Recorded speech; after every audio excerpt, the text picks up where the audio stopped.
एक अस्पताल जहां आधी रात के बाद एक ऐसा कमरा खुलता है जिसमें कोई मरीज भर्ती नहीं होता, फिर भी हर सुबह उस बिस्तर की चादर गीली मिलती है और ईसीजी मशीन अपने आप चलती रहती है। जब डॉक्टर ने सीसीटीवी फुटेज देखा तो उसमें जो दिखा, उसके बाद वो अस्पताल हमेशा के लिए बंद कर दिया गया। कहानी है कानपुर शहर के बाहरी इलाके में बना एक पुराने अस्पताल की, शांति केयर हॉस्पिटल। दिन में सब कुछ सामान लगता था, मरीज, डॉक्टर, नर्सें और भागदौड़। लेकिन रात के 2 बजे के बाद इस अस्पताल का माहौल पूरी तरह बदल जाता था।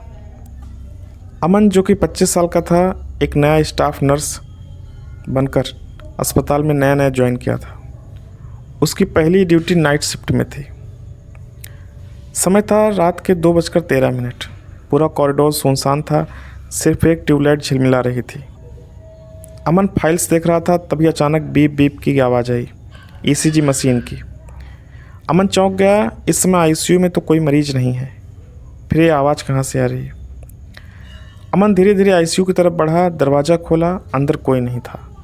सभी मशीनें बंद थीं और पूरी खामोश थीं। जैसे वह मुड़ा, उसकी नज़र कॉरिडोर के आखिर में गई। एक दरवाज़ा हल्का सा खुला हुआ था, रूम नंबर 302। अमन ने ड्यूटी रजिस्टर चेक किया। रूम 302 के सामने लिखा था, अस्थायी रूप से बंद। नीचे नोट था, इस कमरे का उपयोग ना करें। अमन ने सिक्योरिटी गार्ड से पूछा। गार्ड का चेहरा अचानक गंभीर हो गया। उसने धीमे स्वर में कहा, उस कमरे के पास भी मत जाना। 3 साल पहले वहाँ कुछ ऐसा हुआ था, जिसके बाद से वो कमरा बंद है। गार्ड ने बताया, एक गर्भवती महिला को उस कमरे में भर्ती किया गया था। डिलीवरी के समय अचानक लाइट चली गई थी, मशीनें बंद हो गई थी, और जब कुछ सेकंड बाद लाइट वापस आई तो डॉक्टर और महिला दोनों गायब थे। कमरे में सिर्फ खून फैला हुआ था और ईसीजी मशीन अपने आप चल रही थी। अमन को अब ये सब मजाक लगा। उसने हंसते हुए कहा, ये बातें फिल्मों में होती हैं। लेकिन उसी रात रूम नंबर 302 का दरवाज़ा अपने आप खुल गया। अमन की नज़र उस दरवाजे पर टिक गई। कमरे के अंदर किसी की परछाई दिख रही थी, जैसे कोई बिस्तर पर बैठा हो। बीप बीप के साथ ईसीजी मशीन की आवाज़ फिर से आने लगी। अमन धीरे धीरे कमरे के पास गया, दरवाजे को थोड़ा और खोला। अंदर झांका, बिस्तर खाली था, कोई नहीं था।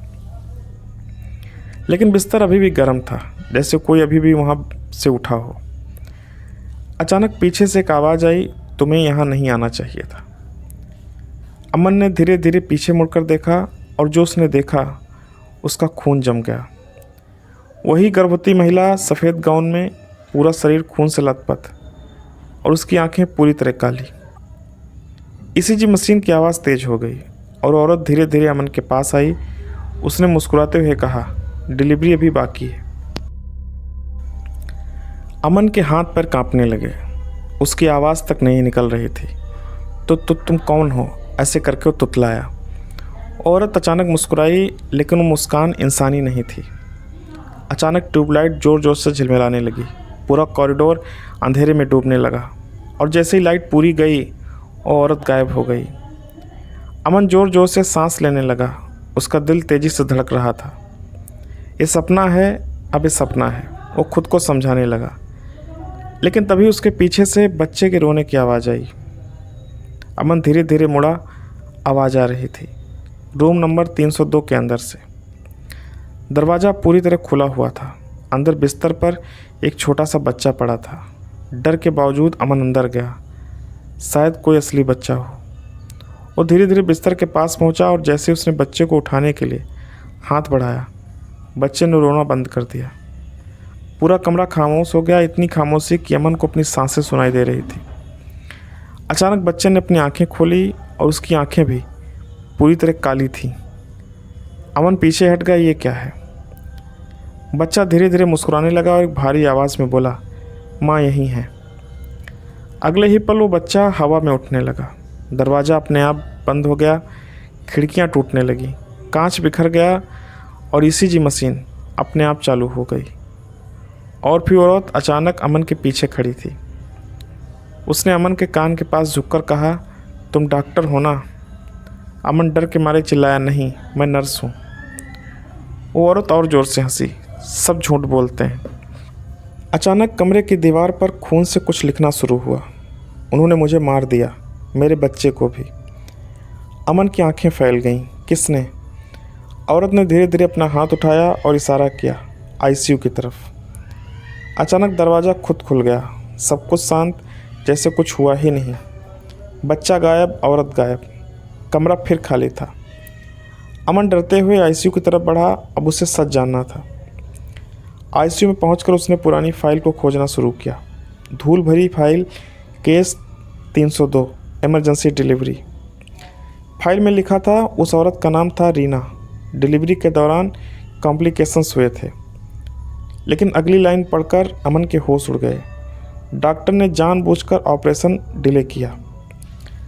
कारण हॉस्पिटल इलीगल ऑर्गन रैकेट में इन्वॉल्व था और रीना और उसका बच्चा जानबूझकर मरने दिए गए।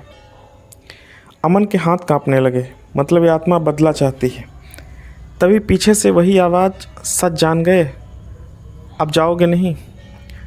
अमन धीरे धीरे मुड़ा। आईसीयू के अंदर सभी बेड्स पर वही औरत लेटी हुई थी, हर बेड पर, हर जगह, और सबकी आंखें एक साथ खुल गईं।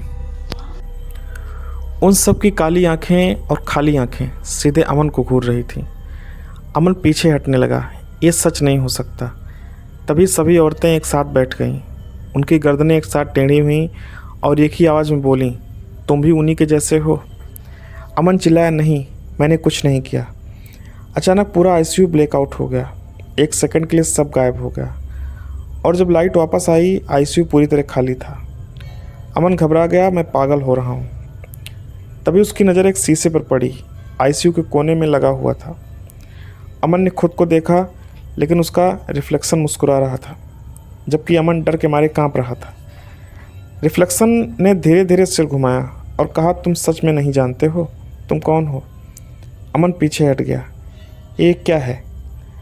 रिफ्लेक्शन हंसने लगा। 3 साल पहले याद है क्या हुआ था? अमन के दिमाग में अचानक तेज फ्लैशबैक आने लगे। ऑपरेशन थिएटर, वही औरत रीना, खून और चीखें, और एक डॉक्टर जो ऑपरेशन रोक देता है, और वो डॉक्टर था अमन। अमन चीख पड़ा, नहीं ये झूठ है। लेकिन उसके हाथों में अचानक खून लग गया और उसके सामने वही सर्जिकल टेबल दिखाई दी। रीना उस पर पड़ी थी और वो चिल्ला रही थी, मेरे बच्चे को बचा लो। रिफ्लेक्शन की आवाज़, तुमने उसे मार दिया, पैसे के लिए, ऑर्गन रैकेट के लिए। अमन की सांसें रुकने लगी। मैं डॉक्टर था। रिफ्लेक्शन, तुम मरे नहीं थे, तुम्हें सज़ा मिली थी, तुम्हारी याददाश्त छीन ली गई और तुम्हें वापस यहीं भेजा गया, हर रात वही डर, वही मौत जीने के लिए। अचानक आईसीयू के सारे दरवाजे बंद हो गए। रीना फिर से सामने आ गई और इस बार और ज़्यादा डरावनी थी। उसका पेट फटा हुआ था और अंदर से काला धुआं निकल रहा था। उस धुएं में से वही बच्चा बाहर आया। अब वो बच्चा नहीं था, वो ये विकृत और डरावना रूप था। उसने अमन की तरफ देखा, अब तुम्हारी बारी है। अमन भागने लगा, लेकिन पूरा हॉस्पिटल बदल चुका था। दीवारों पर खून, हर कमरे में चीखें और हर दरवाजे पर लिखा था 302। अमन भागते भागते अचानक एक कमरे में गिर गया। दरवाजे पर लिखा था पोस्टमार्टम रूम। अंदर एक लाश पड़ी हुई थी, सफ़ेद कपड़े से ढकी हुई। अमन धीरे धीरे पास गया और कपड़ा हटाया। वो लाश अमन की थी और पीछे से आवाज़ आई, तुम कभी जिंदा ही नहीं थे। पोस्टमार्टम रूम के अंदर अमन के सामने उसकी अपनी लाश पड़ी थी, सफ़ेद कपड़े के नीचे वो खुद। अमन के हाथ कांपने लगे। उसकी आवाज़ सूख गई, ये कैसे हो सकता है? पीछे से वही आवाज़ आई, क्योंकि तुम कभी जिंदा ही नहीं थे। अमन धीरे धीरे मुड़ा। रीना खड़ी थी, लेकिन इस बार वो इतनी डरावनी नहीं लग रही थी। उसकी आंखों में गुस्से के साथ साथ दर्द भी था। रीना ने धीरे से कहा, तुम याद है मैं कितनी देर तक चिल्लाती रही थी? अमन के दिमाग में फिर से फ्लैश हुआ। ऑपरेशन टेबल, खून, चीखें, डॉक्टर अमन जो बाहर चला जाता है, पैसों का बैग और पीछे मरती हुई रीना। अमन घुटनों पर गिर गया। मैंने ये सब किया। रीना की आंखों से खून के आंसू बहने लगे। तुमने मुझे मारा नहीं, तुमने मेरे बच्चे को भी मार दिया। अचानक पूरा कमरा बदलने लगा। Postmortem room, operation theatre. Aman खुद को उसी टेबल पर लेटा हुआ देखता है जहां रीना थी, और उसके सामने डॉक्टर खड़े हैं, लेकिन उसके चेहरे नहीं हैं। रीना की आवाज़ गूंजती है, आज वही होगा जो तुमने मेरे साथ किया था। मशीनें चालू हो गईं। एक डॉक्टर ने स्केपल उठाया और अमन के पेट पर रख दिया। अमन चिल्लाया, नहीं, मुझे मत मारो। रीना धीरे धीरे उसके पास आई और बोली, मौत इतनी आसान नहीं है। तुम मरोगे, फिर जियोगे, फिर मरोगे। हर रात रूम नंबर 302 में। अचानक अमन की आंखें खुलती हैं और फिर से नर्स की यूनिफॉर्म में खड़ा था और समय था 2:13। वही कॉरिडोर, वही ट्यूबलाइट। अमन धीरे धीरे पीछे देखता है। रूम नंबर 302 का दरवाज़ा हल्का सा खुला है।